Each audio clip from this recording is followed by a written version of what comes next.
Yes, well, as you see, they feel that they own the planet, and so they're very alarmed. I mean, wouldn't you be if it were your property? And you say, my God, what is going on? We have to get hold of the neighborhood.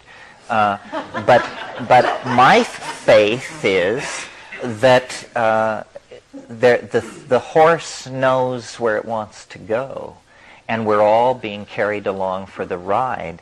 And, you know, Mitsubishi, the Catholic Church, whoever wants to try and control it is welcome to try. But it's a perverse thing. I mean, we who think of ourselves as little people imagine that owning the earth must be a great pleasure. But actually, you know, the number of ulcer tablets being consumed in the chancelleries, bourses, and embassies of this planet seems to argue that thinking you own the world is an enormous headache and aggravation. The chaos is roving through the system and able to undo at any point the best laid plans. All kinds of things are happening. First of all, there are all these fields of research ranging from cryogenics, nanotechnology, psychedelic pharmacology, disease control, machine-human interfacing. You know, you could just list these things endlessly. And at any moment, one of these fields could make a breakthrough so fundamental that everything would be changed. And we have, you know, 50 of these irons going in the fire all the time.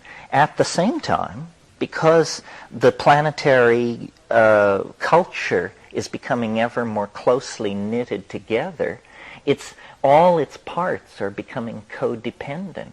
So, for instance, an earthquake which destroys central Tokyo would ruin the economy of Belgium, because the retraction of Japanese capital from world markets would set up reverberations that would be felt everywhere. The system is being slaved ever more tightly to various portions of itself.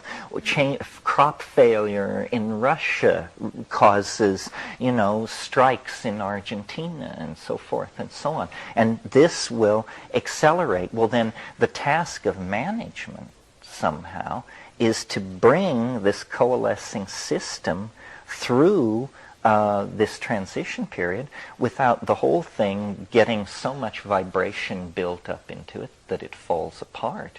And so it's very alarming to see barbarism uncontrolled in the world, to see, you know, people being pushed into boxcars on their way to extermination camps and all this. This means that that the global control systems are in danger of breaking down. And I think that the world corporate state is running hard to keep up. National governments do not understand what is going on. National governments are underpaid, understaffed, and under-talented.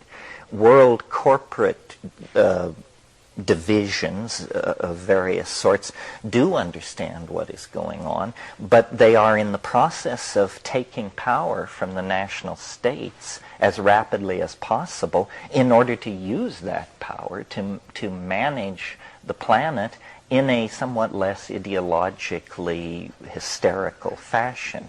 I mean, they want to make money, you know, but that's a different thing than wanting to convert everybody to Islam, Marxism, or National Socialism, or something like that. I'm fascinated by management because it's the large-scale understanding and integration of human systems. And that's the real challenge. I mean, it's all very fine to take these mathematical models and write and describe the behavior of the dripping faucet, as was done very creatively. But the purpose of all this modeling is to eventually take control of our own relationships to each other and to the world and to the future and to, you know, to future generations.